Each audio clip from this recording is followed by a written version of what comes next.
when I was a kid, I was really overweight. And so I didn't really get picked. Well, I got picked last for the sports. The sports team, that was harsh in the day, wasn't it? It gets worse. It gets worse, by the way. Speedos should be banned for kids swimming. I mean, there you go. You can see it right now.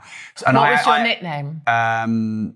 Because we used to be brutal. You don't want to say it, but we were brutal with nicknames. So it was like Tubbs or Fatty Eddie or whatever. Those nicknames were harsher back in the day. So you had all of that? Yeah, all of those. What nickname did they call you? It would be like Fat Fuck. More rolls than a bakery, which is actually quite funny for 7 or 8 or 9-year-old kid to come up with. Yeah, it is. The worst was showers. So when you play rugby, you have to have showers. And I used to go and wash my knees in the sink and pretend I'd had a shower because I didn't want to get in the shower with all the other kids when I'm like, because I was the fattest kid in school. And the thing is, when you're the second fattest kid in the school, no one goes at you. Everyone goes at the fattest kid in school. Yes. And I was the fattest kid in school. And so I'd wait to get in the showers at the end. I'd wait, pretend to get changed really slowly. Then all the kids would figure it out. I'd get in the showers. I'd go and hide in the corner, and all the stuff like maggot, dick, and all this kind of stuff would, come out. And what that built in me was like, I wanted to be noticed by people. I wanted to be respected. I wanted to be loved. And over time, that's not quite as needy, but that's what created that need to be liked, accepted, loved, respected, admired, noticed, whatever in me. Because you got a proper battering at school. Yeah, and so I'm fascinated by what has created the opposite in you. And I'll go there. Yeah. But just, so in terms of you being this big kid. By the way, I haven't got a maggot. Oh, you did it. I didn't even. No, I said it for everyone else, not for you. Yeah, no, that hadn't held my attention, but it might have helped someone else's. So that's good to clarify. My wife's happy, I'm just saying. Yeah, you got kids, right? Yeah. So it functions. Yeah. This is what we're also saying. No, my wife's good. But it's upsetting. It's still upsetting to hear what kids, because, kids are evil at school. And this is true today, every day. For some kid now, he or she has got the same thing you had every day when they wake up, they don't want to go. And I think I hate that. I also hate the fact that you were fat and were allowed to get fat. Like, what were your parents doing? Why were you the fattest kid? Well, so that's it in me. I'm like, I want to go and kill people. I can tell you why, because my mum and dad were so busy in pubs. We lived upstairs, and it was basically like go and drink Coke, go and get what you want. I was on my own. And then I built like at the time, but you like sugar. And then mum and dad tried to get a handle on it, but I'd go and sneak in the cupboards and eat a whole thing of Jaffa cakes and all of that. Exactly. So definitely not on them.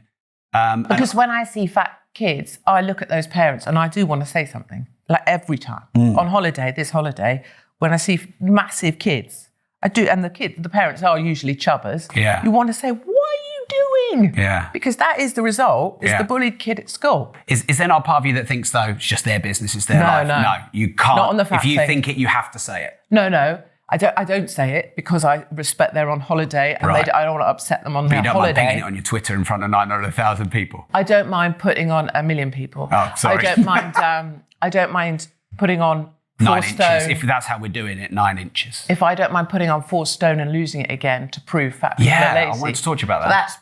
That's not just putting it on Twitter, is it? No, it's a bit more invested. But let's go there and then back. So I would argue it's easier for you to put on 4 stone and lose 4 stone because you're coming from someone who knows how to be slim and you haven't got all those addictions, because usually people are over fat because of sugar addiction, need to be loved addiction, pain addiction, all that kind of stuff. I know because I've been there. You didn't have that. You went from skinny person who's never been fat, made yourself fat, made yourself skinny, but you basically went from who you are to someone else back to who you are. But all these people who are overweight, they didn't start from. You've got all that baggage going on. But what you're missing in your analysis is, imagine being a skinny person all your life and then trying to be a chub. I can tell you, for someone like me, putting on 4 stone, I'm not asking for sympathy. Yeah. I asked to do it. I said I'd do it. I did it. Putting on 4 stone when you're a whippet is no easy task. No. That is, I would have given up for sure, and I don't give up on stuff. I would have given up for sure if there hadn't been a TV bloody series going on behind this. I'd have quit, because trying to force feed yourself. But you're choosing to do that, aren't you? This is why I said no sympathy for me, but I think about, you're skinny, so it's easy for you to be skinny. Yes, it is. It is not easy for me to be fat, but I still did it. But it's easier for you to get skinny again, though.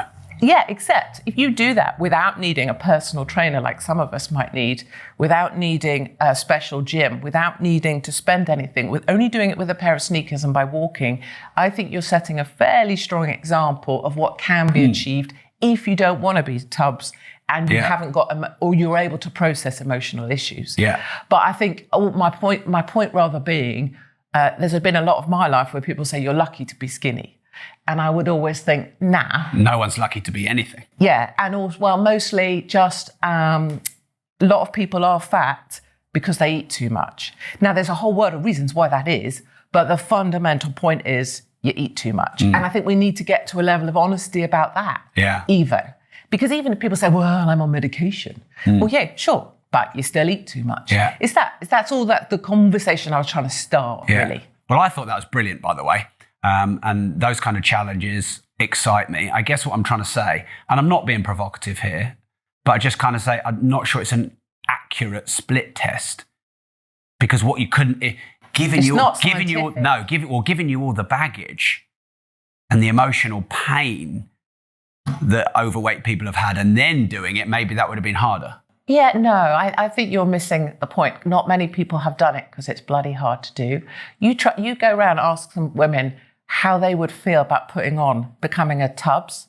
That's not easy to do. And the risk that you take is that you don't know it's definitely going to come off the way you want it to. Yeah. Every person in medicine or science or Harley Street, where they had me being supervised, says, don't do it. Yeah. It's a risk. Why would you do that? No woman will voluntarily put on weight for any reason. No. So actually, it does break through a lot more things than perhaps you're seeing. Yeah. Because women spend their lives permanently on a diet. Imagine being that woman that goes, I'm going to stick on 4 stone. Yeah. Yeah. You spend your life on a diet. Yeah, I'm absolutely paranoid. Why? I've been paranoid about getting fat since I was 12 years old when I lost all the weight. But do you set a target for how far you're going to walk a day? No, I just know that if I get tight in a 34-inch waist, I'm normally about 32.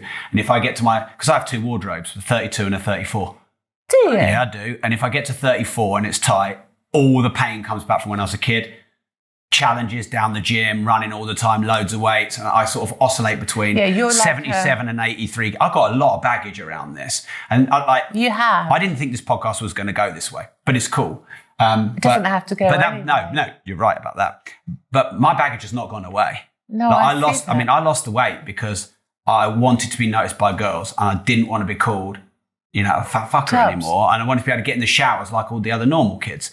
And as soon as I was old enough where I could, break out of that. Yeah, well, I just figured out, you don't eat food, you lose weight. And I was about 12 years old.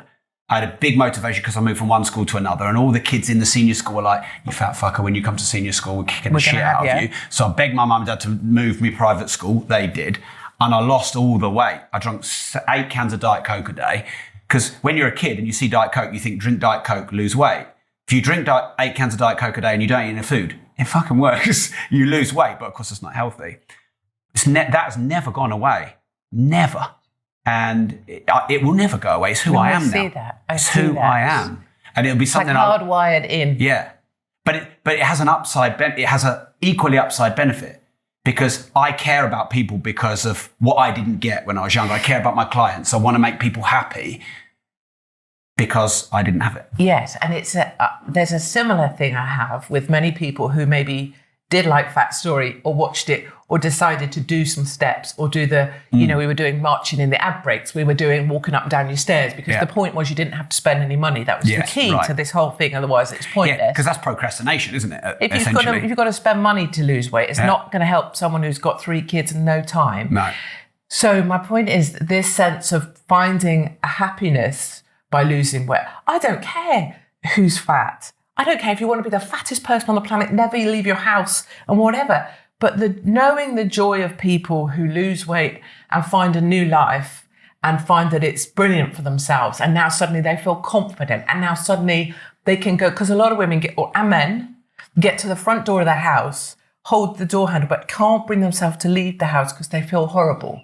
And I think that the imprisoning of yourself with food is a massive national tragedy, but we're not allowed to speak about it because we don't want to offend fat people. Yeah. And I think there must be a way to break through that. My way might not be everyone's way, but there must be other people like you who can help people break through it. Full personal responsibility.